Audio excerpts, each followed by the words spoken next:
Welcome to the Fantasy Football Prophet Podcast, hosted by Craig Phillips and Jeff Torrey. Visit us at fantasyfootballprophet.com. And now your hosts, Craig and Jeff. Welcome everybody to the Fantasy Football Prophet Podcast. I'm Craig Phillips, sitting across the table from me, or standing across the table from me, as always, it's Jeff Torrey. And today we have a little safe players episode. We're going to do top 5 lists of players that we feel are, relatively safe. These aren't these high upside players, but you have to round out your team with safe players. I've said this a million times, how much more conservative I am with fantasy football. And I listen to other podcasts and I hear all these people talking about upside players and all this stuff. And yeah, that's great. You need upside players. But honestly, for every one upside player you have, you need that safe guy. If the upside player doesn't work out, you got the safe player to plug in while you find somebody else, Because all these, if you drafted all upside players, you would end up with like Tyler Lockett last year, John Brown, those kind of guys. And how'd you probably finish the year? Right. Unless you had these other guys around your team to be a little more safe. You can't just go all upside. So that's what kind of we're going to go over. But before that, make sure you check us out on Twitter. We're at the FF Prophet. We're on Instagram at Fantasy Football Prophet. The website's fantasyfootballprophet.com. You can send us an email, fantasyfootballprophet@gmail.com. Make sure you get your reviews in. Check out the review contest. You can win a custom podcast for your league. Just get a review, send it to us. Let us know where you reviewed us, and we'll get you entered into the contest. All right, get right into it. Right to our top 5 list. We'll count them down from 5 to 1. We each have 5 guys. Don't have any clue who yours are.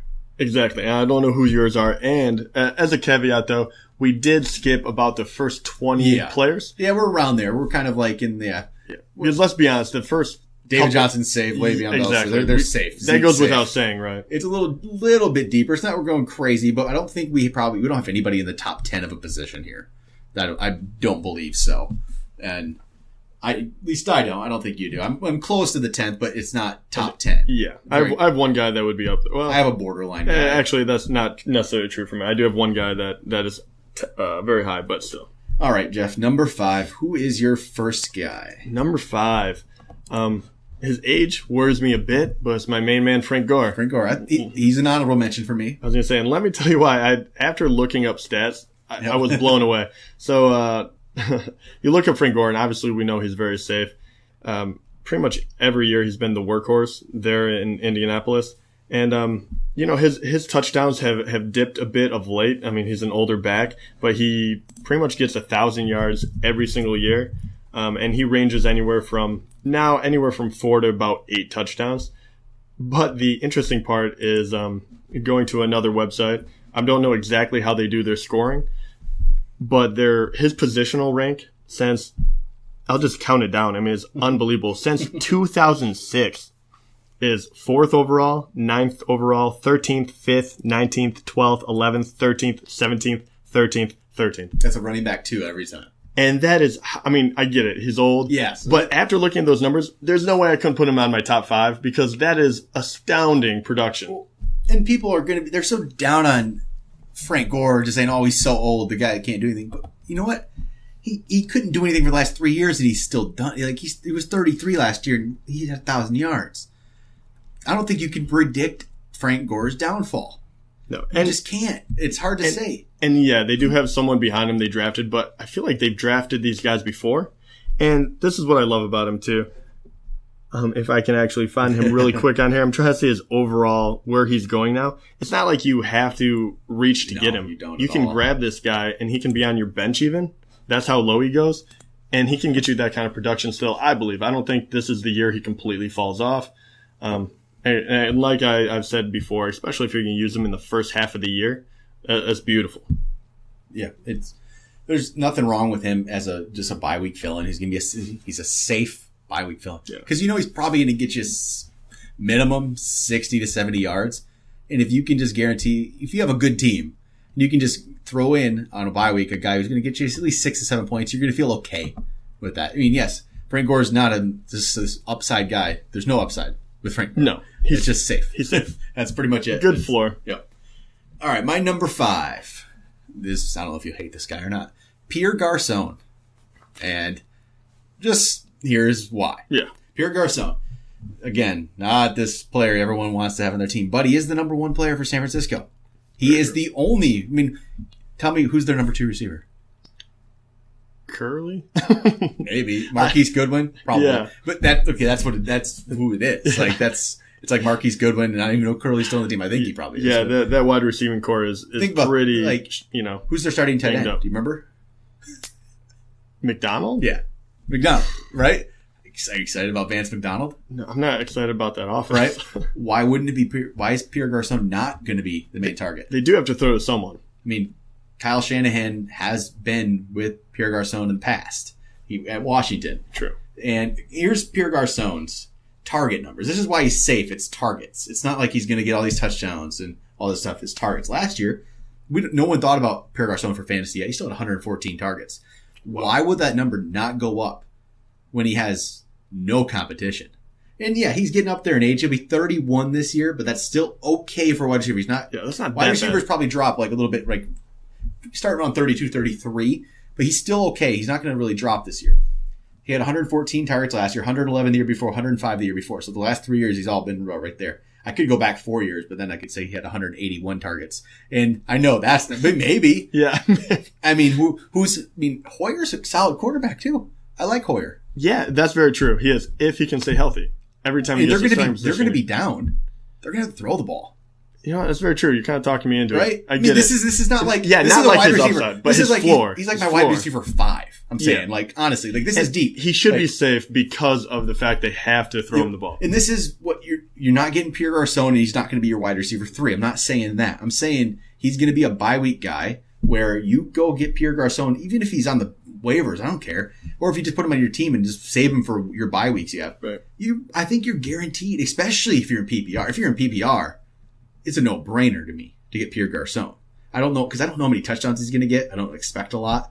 And he hasn't had a lot. He had if you go back, actually, he's never had more than 6. This is his career. 4, 6, 6, 4, 5, 3, 6, 3. So that's never going to change. It's not that. It's catches. It's just yards. Just safe. He's going to get you 80 yards and call it a day. Get you 8 points. That's what he is. And he's a back end of the draft guy, though. He's a dollar guy. He's not anything special, but I think it's safe. Again, no, there's probably not much upside here, if any. But he's a safe player, and you're going to get him late because no one cares about Pierre Garçon. So that's True. pretty much it. He's in a very good position. All right, number 4, Jeff. Number 4 is, and this guy is up there for wide receivers, but he's just very safe, and that's why he made this list. But it's Doug Baldwin. Okay. All right, he is the number 1 wide receiver on Seattle. Russell Wilson, very capable. And the truth is, unless Lockett stays healthy for once, even with Jimmy Graham coming on last year, having a good season, he still had 94 catches. The last 2 years when he's really been that number 1 guy, he's over 1,000 yards each time. Yep. And that touchdown number is way different. He went from 14 to 7. Yeah. I think he's more of that 7 guy. That 14, I think, was a little bit of a fluky thing, but you never know. But as soon as he really got into his stride, he doesn't have a whole lot else to go on necessarily. Yep. But that offense isn't changing that much. No one's leaving. No one's really coming in. You could make that maybe that run game will kind of get back to, more when they had Lynch. But I think that kind of helps him out, to be honest. Yep. So I think he's a very, very safe wide receiver. He doesn't quite have, the 14 touchdowns is great. I don't think he has that upside where you could jump him above some of the other guys. But I think he's safer than a lot of the other guys, too. I think his floor is consistent. I agree. And Jermaine Kearse isn't going to really eat into targets. Lockett, even if Lockett's good, I don't see Lockett eating into targets. I see Lockett's more of a can get big plays. He's not going to be a guy who's going to be getting 10, 15 targets, so it's not going to really affect the ball. Right, you know what different I mean? player. I don't think, especially this season, he's not going to be. No. We literally have no idea what Lockett's going to do yet. Yeah. I like Lockett. I've liked him in the past, but he could be done. We don't. Injuries just. Yeah, who are they going to? It's him. It's Baldwin and Graham. Yeah, they have to throw it to him. Yep. He's not on my list, but it's not even. This doesn't mean anything. It's just he's kind of on that borderline of where I would think of my list, but it is very safe for that. Exactly, and he's pretty high up there. And this isn't like some amazing guy down the list. Like he's a top 15 guy. But he's a guy. Yeah, he's ranked that way, but I feel like he doesn't get drafted that way. That's why I kind of put him here, because he does have that. if you're going to get a top 15 guy, most people want that upside, that, I don't know, some kind of crazy ability, or, hey, maybe he could really jump up his touchdowns. We've seen kind of the precipice of a lot of the stuff he's going to do. Yep.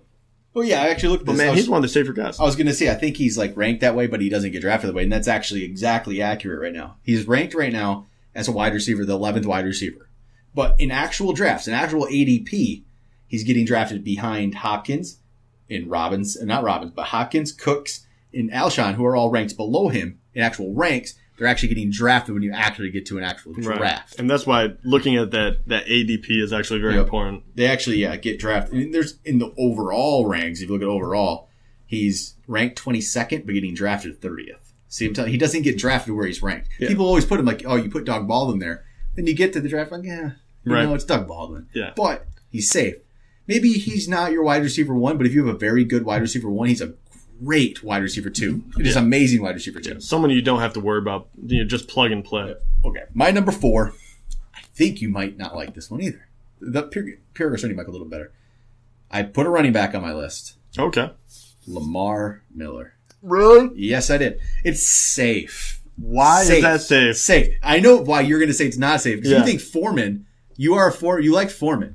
And you think I do. I think it'll eat into it. And that is why I know you were going to be against it. I don't think so. I don't think it's going to happen. I just feel with the draft position, too. See, I get it. And that's why I know people are going to be against that. Give me the reason why. No, it's just, I think he's safe. I think he's just a safe floor player. Because I am basing it off, I do not think Foreman's going to affect him any more than Alfred Blue affected him. I think Foreman could take all those Alfred Blue carries, but Blue had about 100 carries or something. Actually, I'm going to look this up as I'm talking. I want to see exactly what Alfred Blue had. Because I believe Foreman is just going to take the Blue carries. Tell me how many touchdowns Alfred Blue had as well. Okay, you think he's going to be the goal line guy? I do. Okay, one touchdown.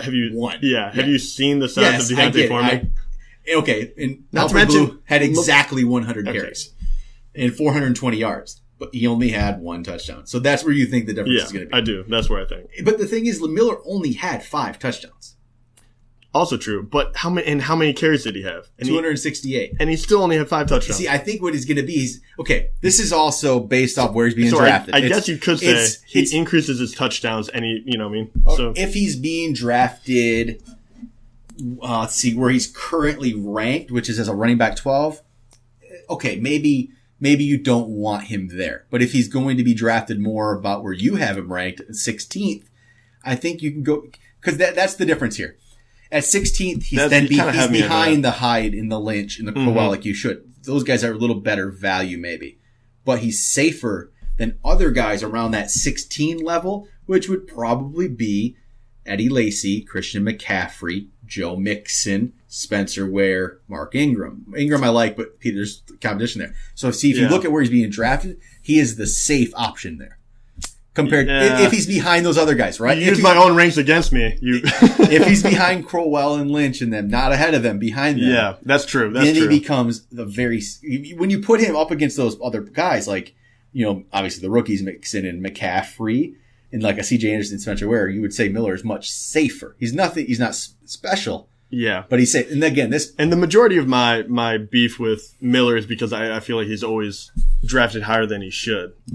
Yeah. And that's the problem. Like, he's not probably going to fall to it, but he should be your running back 3. And it's probably not going to happen. That's true. That's true though. But, even if they do take away carries, he probably will produce. I'm saying like 100 carries from Blue is a lot of carries. That's not like... And to increase his touchdowns even by a few, even to get to 8 is not that crazy, especially if he increases it through receiving maybe. I could see his carries dropping maybe to the 220, 230 range. Yeah, I mean, I don't think there's any doubt that his carries will drop, but they could use him in the passing game a little more. I guess a lot of this depends on if you're a Foreman guy or not. Yeah, that's true. And I am taking kind of a leap of faith on the Foreman thing. I just think it would benefit the team, so I assume they're going to kind of do it from what I heard. After that one, I think the rest of mine will be I'm going to be on board. That's a good one, though. All right, number 3, Jeff. Number 3. All right, number 3. The same ones and this one, I feel like I don't know if we'll have the same, but I feel like we could. Oh, no. We should have at least one. You'll like this guy. Maybe 2. And I don't think anyone's going to argue with me here. My number 3 is Jarvis Landry. And he's my number 1. Okay, and I was going to say, I decided where I was going to put this guy, but my top 3 are all very, very safe picks up. Yeah, pretty much. But yeah, so you can actually help me out with He's this safe. guy. He is extremely safe. If you look at his career, it's targets. First, just look at targets. I'm not going to worry about stats. Targets are huge. 112, 166, 131, all 3 of his years. Yes, I think Devontae Parker's a great receiver, and I think he's going to maybe take some of those targets, but not a lot. No, I don't think he's not like a huge target monster. I don't think. Even if he does, this guy's a PPR. Just he's going to be. He's really, really good. And look at the last 2 years. I mean, he's a relatively young guy, so he's only been in the league 3 years. Yeah. In the last 2 years, he overall on this website, overall positional rank was 15th and 19th. Yeah, and wide receiver 2, but he's being drafted as a wide receiver 3. Exactly. He doesn't get overdrafted. That's super safe. Yep. You have the catches there. If his touchdowns go up, which very easily could, because he's never really scored a lot of touchdowns. I think he's around 4 usually a season, something like that. So he even has room to grow. And on a Dolphins team that everyone's waiting for Tannehill to jump up, make that, next step or whatever. But he gets so many targets. He's so safe to have. And if he's your wide receiver 3, like he's ranked, then that's perfect. That's the perfect wide receiver 3. And I know a lot of, people that make up rankings, everything like that, including us, you get a lot of hate if you don't put Landry up there. We did see that. And I totally understand that because Landry is a heck of a wide receiver and he's super safe. But, everyone worries about the upside and the touchdowns. If we want to talk about hate, we could talk about the hate on you from Mike Evans, number 1. Did you see that? They weren't super loving that, but Mike Evans was number 1 last year. Yeah, super safe. Okay. But Landry is actually interesting when I'm looking at his consensus ranks versus ADP. I would think he would be higher ranked because you think you should rank him, but he gets drafted lower, and it's actually not the case. He's ranked about 23rd right now at wide receiver. He's getting drafted as the 17th receiver. Really? That surprised me. Wow. I feel like last year was the opposite for him. Yeah, I think more people maybe are. Yeah, maybe they're catching on to that one. But if you can keep him at that 23rd and get him as your 3rd receiver, that is just I love that option as a 3rd receiver. Yeah. Just guaranteed points. Never going to be I don't think he's going to be a big touchdown guy, but he's going to be yardage. You know what I don't hate about this too is how deep wide receivers are. There's a lot of guys that have upside later on in the draft, and even his teammate Devontae Parker. Yep. So if you could take someone like that that's super safe, you can plug in as a wide receiver 2 even, and then get like a Martavis Bryant later on, a Devontae Parker. Take you can take 5 risks down there. That's a perfect combination, like a Landry and Bryant and Martavis. Then it might be to the fact that maybe at some point you don't even play Landry because these guys are performing, and then as soon as one goes on a cold streak, you throw them back in there. It could turn into that, but you're probably playing them. I mean, not in every league, but in a lot of leagues, you can get the Landry Martavis as a 3rd and 4th. That's a perfect combination to me. If Bryant works out, great. You don't even have to use Landry, which is still crazy. If Bryant doesn't work, you got Landry. Yeah. And that's a very easy combination to get right there. And he's a wonderful guy to have too, because if one of those guys, say Devontae Parker, blows up for a couple weeks in a row, every single person in your league will be trying to trade for him, trying to get him. So you can, keep Landry, trade Devontae Parker or whoever blew up that, is a little riskier, and then all of a sudden you're still lovely. You can maybe trade for a running back or a position that you need. All right, my number 3 is a wide receiver. And Landry was my number 1, as I said. Landry was my number 1. My number 3 is Michael Crabtree. He was an honorable mention for me. And I do think Amari Cooper could break out slightly more than he did. But this offense is so good. And I think there's targets to go around. If you look at the last 2 years, his 2 years in Oakland. Last year he had 145 targets. The year before he had 146 targets. That's crazy. Right? It catches 85, 89, 922, and then 1,000, 3 touchdowns, 9 and 8. I mean, everything's lining up. It's a pretty consistent group right there. Even if you go back, he's always been a good target guy, even in San Francisco. He was injured in 2013, so he didn't get the targets. But his 4 of his last 5 years, not counting that one, he had 101, 115, 127, 108 targets. He's always getting over 100 targets. Then last year's really jumped. He's still only going to be 30. That's fine for a receiver. He's not too old yet. On a great offense, not having to be the guy that everyone looks at to, defend. Yeah. He's not going to get the attention. Even Jared Cook is going to take some of the attention away. Marshawn Lynch is going to take some attention away just being on the team. I don't see how the targets even go down. Yeah, I think he's very, very safe. I like him a lot. And he's not being overdrafted either. He's not. He's right now, he's the 21st ranked wide receiver. Landry's 23rd. Like these kind of guys right there, 21st. He could, in a 10-team league, that's a wide receiver 3. that is a great wide receiver 3. And he's being drafted 23rd. So he's getting drafted a couple spots below because then like Landry jumps him and even Julian Edelman jumps him. But I mean, I'd rather have Crabtree. Yeah, Edelman, I would too. You look around the guys, he's one spot ahead of Emmanuel Sanders. Is that even close for you? Not with right? their offense where it is right now. No, it's just not. And he's extremely safe. He's 4 spots behind Sammy Watkins. So I know the upside with Sammy. I get that, but I would rather have a Crabtree. But that's the thing. Like that comes down to it. If you're looking at wide receiver 2, I'm not picking Watkins over Crabtree. I'm picking Crabtree over Watkins. Maybe at a 3 if I had safer 1 and 2. Right. Watkins being you my go for third. that upside. That's you just got to base it in this. So it can't be. Yeah, we rank these guys, but it's not going to always be exactly the same in every situation. It really depends how your team's built. Yeah, very true. It really does. Like you can't just look at it 100%. Yeah, these ranks we like to base them off this, but not every situation's the same. So Crabtree, it just depends. If you have a little riskier team, Crabtree could jump up ahead of some guys, and I think he's a great safe option. So Michael Crabtree, my number 3. I like that. My number 2. I feel like I cheated a bit. I did not, but at the same time, he was the number 1 tight end last year. That's why I feel like I cheated. No. But Travis Kelce actually jumps in here. Yeah, that's a good one. I think for a tight end in a position that is very thin, if you will, yep. and has a couple of guys that are above him, right? Yep. Gronkowski, Reed, usually ranked ahead of him, but have huge injury risk. This guy usually plays the last 3 years he's played every game, and the last 3 years he's ranked 9th, 6th, and 1st. He only keeps getting better, and even better, he gets yardage, which he's not touchdown dependent. You can plug him in. You just know he's going to be good for the year almost. He's just as safe as they come for a position that is kind of tough to guess. I mean, is there another safe tight end even? Maybe Jimmy Graham, but he's not even because of possible injury risk. I mean, he got that one bad injury, but he would probably be the next one. I think, honestly, like safe guys you just think are going to, because Gronk, Gronk's healthy, sure. The next one, but even he struggled coming down the stretch last year would be Olsen. See, that's why I'm not going with Olsen, because last year was rough. I think everyone is complete. All they're doing with Olsen is they look at his overall stats. You see, okay, he finished this last year. No one's really digging deep and really thinking, oh, wait a second. Yeah, he was great at the beginning. What happened? And I guess they're throwing it off as the Carolina team. Carolina's terrible, everything. I don't know. But if I that's don't think true, it's safe. Coming down the stretch when you need him for the playoffs and stuff, it wasn't there. So that's why I like Kelce, because I think that is honestly, that is the only sure thing. Yeah. Right? Because Gronk's not a sure thing. He's great, but he's not a sure thing. Reed is definitely not a sure thing. Eifert's not a sure thing.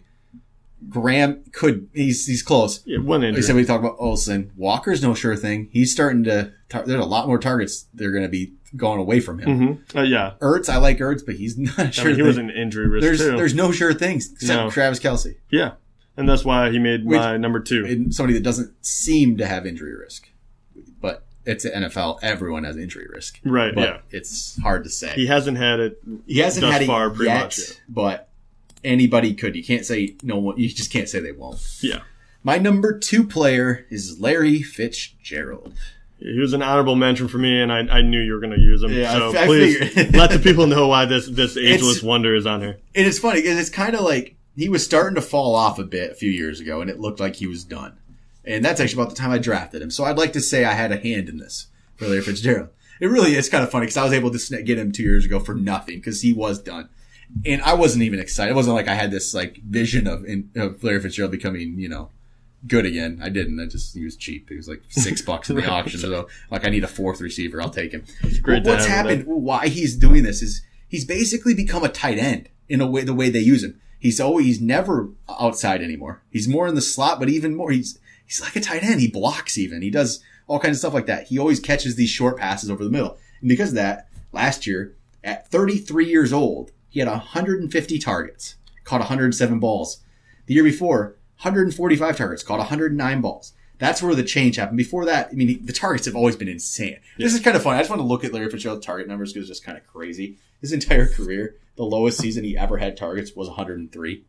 Oh my gosh. And that was in 2014. But he's had 115, 165, 111, 167, 154, 153, 173, 154, 156, 135, 103, then 145, 150. That is insane. Yeah, he is. And for good reason. And this is even bigger. He's unbelievable. This is a better situation than Frank Gore. They're the same age, exactly the same age. But he's a wide receiver. Yeah, exactly. And he's better yet. But people always say, oh, they have to fall off. But why? Yeah. Especially at wide receiver. He can play the way he plays now. Yeah. Players like him who are big wide receivers who can play the possession game don't have to fall off. And you see this a lot. Well, and this right here is what has happened. His catch percentage on balls thrown to him, this is where it's changed. Before the last 2 years, before he really kind of changed his place in the offense, he was always around, let's say 60%, caught 60% of the balls.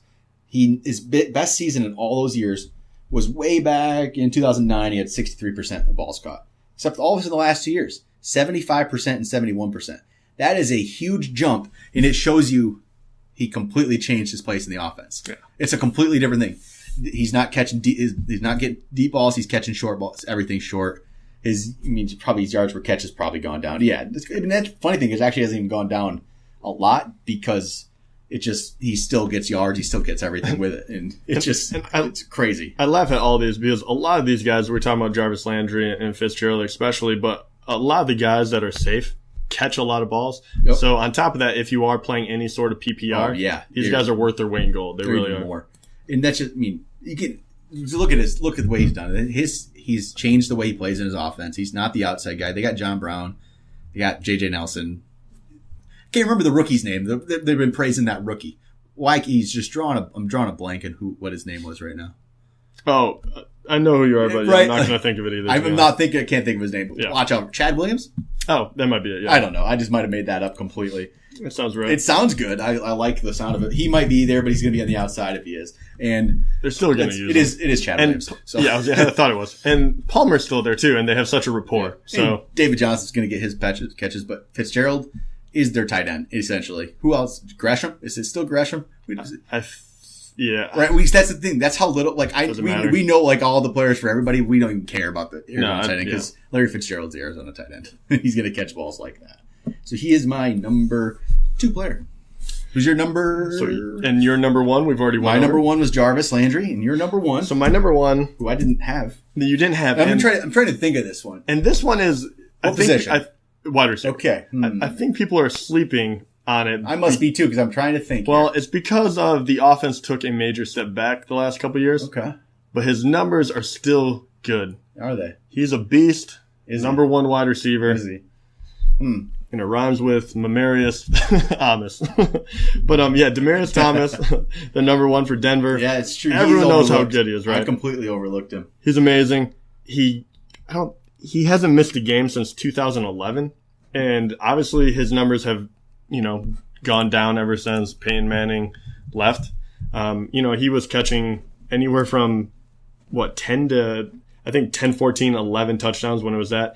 Obviously, their quarterback situation, way down. But even after that, the last 2 years, he had 1,300 yards with 6 touchdowns, and then still almost 1,100 yards with 5. And that was with a terrible quarterback situation. Yeah, and you have to believe that it's going to get better this year. You would think. And you think at least either of them has another year under their belt. Yeah, and you think with him being so talented and being so big that his touchdown number will jump up a little bit. And if he's still getting 1,000 yards, there's no doubt whatsoever. And I think people are sleeping on him a bit because of that. This is why. And I say, because he was the 21st ranked wide receiver last year, people were thinking he should still be a top 5, top 10, but he's not that. But he's an extremely safe wide receiver too. Exactly, and that's what I love about it. So he goes from the 5th overall wide receiver to the number 1 overall to the 3rd to the 11th to the 21st. Yep. The 13th to the 21st. So the last 2 years when you have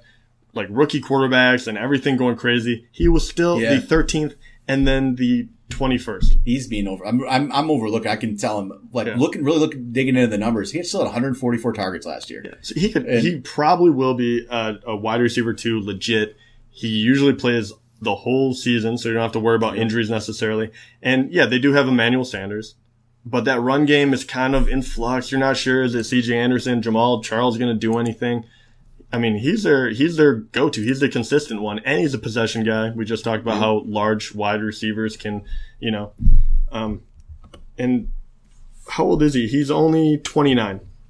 still has a couple good years left in him. Yeah. And all we care about is this year, so he's a good year left in him. Exactly. So that's why he's my number one. I think he's being overlooked like crazy. Yeah, and he's right now on the consensus ranks from Fantasy Pros. He's 1 spot behind Allen Robinson and 2 spots behind DeAndre Hopkins, and he's a much safer player than those two. I guess I can see you guys, people want upside, but I think Demaryius Thomas does have the upside too. He does still have the He's safe upside. with upside because he is that good of a player. He just needs to have a competent quarterback throwing him the ball. And who knows? Maybe Paxton Lynch becomes that. Maybe Simeon becomes that. Who knows? If anybody's going to think it'll be Lynch. Right. I mean, at this point. But even Simeon, even if he improves a little bit, he could easily jump back up into double-digit touchdowns. Like, he's that big. You have a couple red zone sets for him. I don't see any reason against it. I don't think he falls below a wide receiver, a back-end wide receiver 2 this year. That was a good one because he kind of was off my radar in a way. Just kind of been. That's good because I like to talk about some of these guys that we just kind of skip and don't think about very much. And that's actually a very good one because, I think I want him ahead of Allen Robinson or DeAndre Hopkins at this point because who knows with those guys. I know we're going to get hate for that one. Probably. Because everyone loves Allen Robinson and for some reason and still DeAndre Hopkins. We got a lot of hate about that.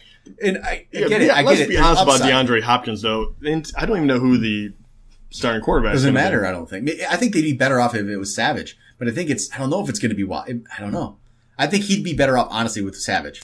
I do too, for this first year. I think Watson's their future. But to me, there's too much there. Yes, I know Denver, we're saying that, there's too much to worry about Denver. Right. We don't know. But I don't think there's too much of a difference between Lynch and Simeon. I think it's similar. They both played about the same. I don't know. It's something feels different. Just the organization to me is why it feels different because Denver is just a great organization.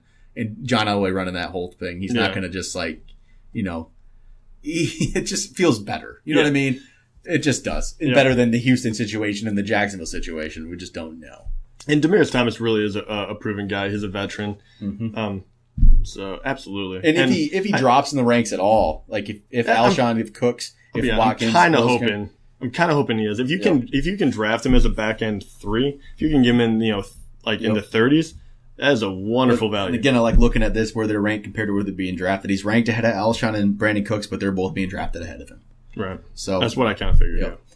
All right. Is that it for our list? I think that is good. It is wide receiver heavy, but then again, that is why we over and over and over again we bring up this point. You get those running backs.